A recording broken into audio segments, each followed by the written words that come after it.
नमस्कार, मैं भैरवनाथ चौधरी। साथियों, यह हंगामा पॉइंट चैनल है जिस पर मैं आप सभी को पेंशन से जुड़ी हर जरूरी और अहम खबर देता हूं। अगर आपने अभी तक हमारे इस चैनल को सब्सक्राइब नहीं किया है तो पेंशन से जुड़ी हर जरूरी खबर पाने के लिए अभी इस चैनल को सब्सक्राइब करें। पूरे देश में करोड़ों मजदूर वर्ग और उनके परिवारों की निगाहें एक ही सवाल पर टिकी है। वो सवाल है ईपीएस 95 पेंशन योजना। एक ऐसी योजना जो आजादी के बाद देश में बनाई गई सामाजिक सुरक्षा की सबसे बड़ी चादरों में से एक है और आज उसी चादर में सैकड़ों हजारों छेद हैं जिसे रफू करने की मांग अब सड़क से लेकर संसद तक गूंज रही है। अगर आप भी उन लाखों परिवारों में से एक हैं जहां कोई ना कोई सदस्य इस पेंशन योजना से जुड़ा है, कभी जुड़ा था या फिर आने वाले समय में इसी योजना के सहारे अपने बुढ़ापे को सुरक्षित देख रहा है, तो यह वीडियो आपके लिए सिर्फ एक खबर नहीं बल्कि आपकी जिंदगी का एक जरूरी दस्तावेज बनने वाला है। इसलिए बिना किसी झिझक के, बिना किसी स्किप के इस पूरी बातचीत को शुरू से आखिरी शब्द तक ध्यान से सुनिए, क्योंकि आज हम किसी फिल्मी कहानी की बात नहीं कर रहे बल्कि उस हकीकत की बात कर रहे हैं जो हर महीने के बाद बैंक स्टेटमेंट में साफ नजर आती है। और हाँ, अगर आप चाहते हैं कि आपको सरकारी योजनाओं की हर सच्चाई, हर अपडेट बिना किसी लाक लपेट के, बिना किसी वायरल झूठ के सीधे आप तक पहुंचे, तो अभी स्क्रीन पर जो सब्सक्राइब का बटन दिख रहा है उसे दबाइए और घंटी वाले बटन को पूरी तरह एक्टिव कर लीजिए। यह 1 मिनट का काम आपको महीनों की उलझन से बचा सकता है। अब सीधे मुद्दे पर आते हैं। पूरे देश में जो सबसे बड़ा सवाल घूम रहा है वो ये है कि क्या सचमुच इसी महीने से ईपीएस पेंशनर्स के खाते में 7,500 रुपए बेसिक पेंशन के रूप में और उसके ऊपर महंगाई भत्ता आना शुरू हो गया है? क्या यह सच है? क्या यह वाकई हो रहा है या फिर यह सिर्फ उन अफवाहों का बवंडर है जो हर साल किसी न किसी महीने में तूफान बनकर उठता है और पेंशनर्स के दिलों में उम्मीद की लौ जलाकर थोड़े ही दिनों में उन्हें बुझा भी देता है? सोशल मीडिया का यह दौर है। हर तरफ ब्रेकिंग न्यूज के ठप्पे लगे हुए मैसेज वायरल हो रहे हैं। किसी ने लिखा है कि प्रधानमंत्री कार्यालय से मोहर लग चुकी है। किसी ने दावा किया है कि वित्त मंत्रालय ने हरी झंडी दे दी है। कोई कह रहा है कि अब बस 2-4 दिन की देरी है और खाते में पैसे आने ही वाले हैं। लेकिन यहाँ एक सवाल बेहद अहम है। इन दावों के पीछे वो कौन सी अधिसूचना है जिसे देखा जा सके? वो कौन सा गजट है जिसे छुआ जा सके?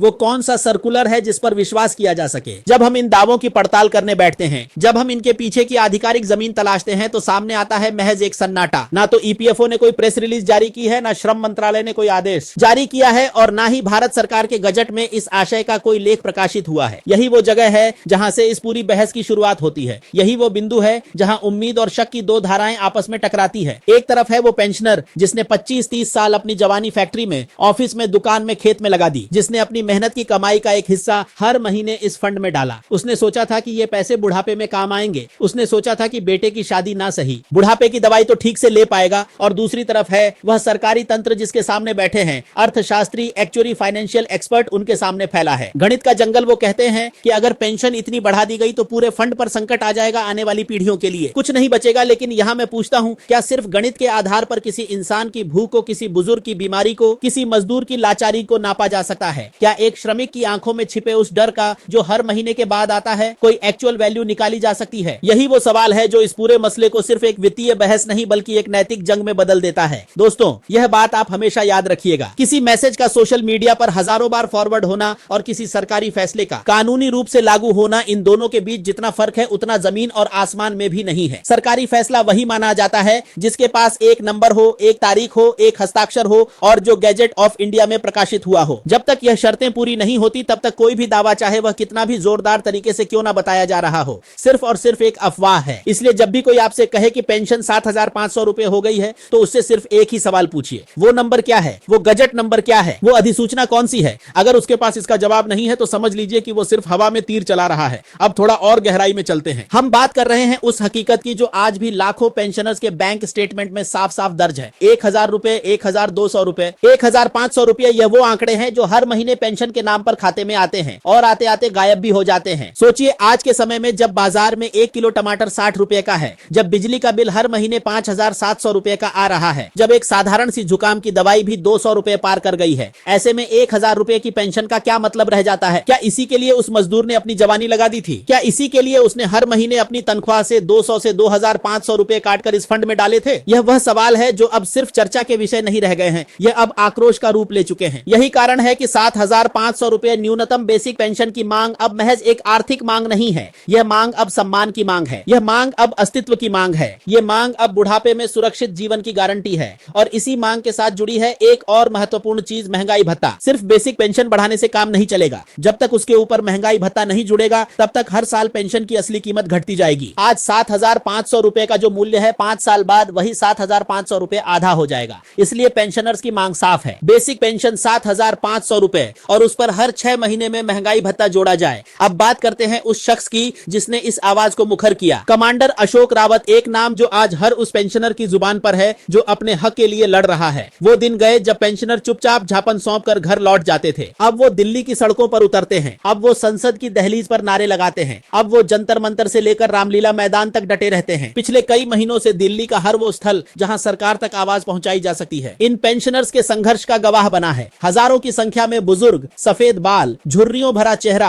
हाथ में तख्तियां, आंखों में चमक और जुबान पर बस एक ही नारा, हक दो, पेंशन बढ़ाओ, हक दो। यह नजारा अब दिल्ली की सड़कों पर आम हो गया है। हर बार बैठक होती है, हर बार मंत्रियों से मुलाकात होती है, हर बार आश्वासन मिलता है, मामले पर सहानुभूति पूर्वक विचार किया जा रहा है, जल्द ही सकारात्मक निर्णय लिया जाएगा। लेकिन पेंशनर्स अब सहानुभूति नहीं चाहते, वो हक चाहते हैं। और हक तभी मिलेगा जब बैंक स्टेटमेंट में उनके हिस्से के पैसे क्रेडिट होंगे। जब तक वो हरा अक्षर क्रेडिट नहीं आ जाता तब तक हर आश्वासन अधूरा है, हर वादा अधूरा है। अब यहाँ एक और पेंच है, एक ऐसा पेंच जिसे समझना बेहद जरूरी है। सरकार और ईपीएफओ जब भी किसी बड़ी योजना को लागू करने का मन बनाते हैं तो वह अचानक से कोई ऐलान नहीं करते। उससे पहले वह बैक एंड पर काम शुरू करते हैं। डाटा क्लीनिंग, बैंक खातों का verification, Aadhaar seeding, KYC update, digital signature का मिलान, यह सारी प्रक्रियाएं तब तेज होती है जब सरकार किसी बड़े भुगतान की तैयारी कर रही हो। इसलिए जब कभी खबर आए कि बैंक डिटेल अपडेट कराओ या डीबीटी पोर्टल पर डाटा फीड कराओ या जीवन प्रमाण पत्र जमा कराओ तो घबराने की जरूरत नहीं है, लेकिन सतर्क होने की जरूरत जरूर है। हो सकता है कि सरकार भविष्य में किसी फैसले की तैयारी कर रही हो सकता है कि वह डाटा को इतना दुरुस्त कर रही हो कि जिस दिन फैसला हो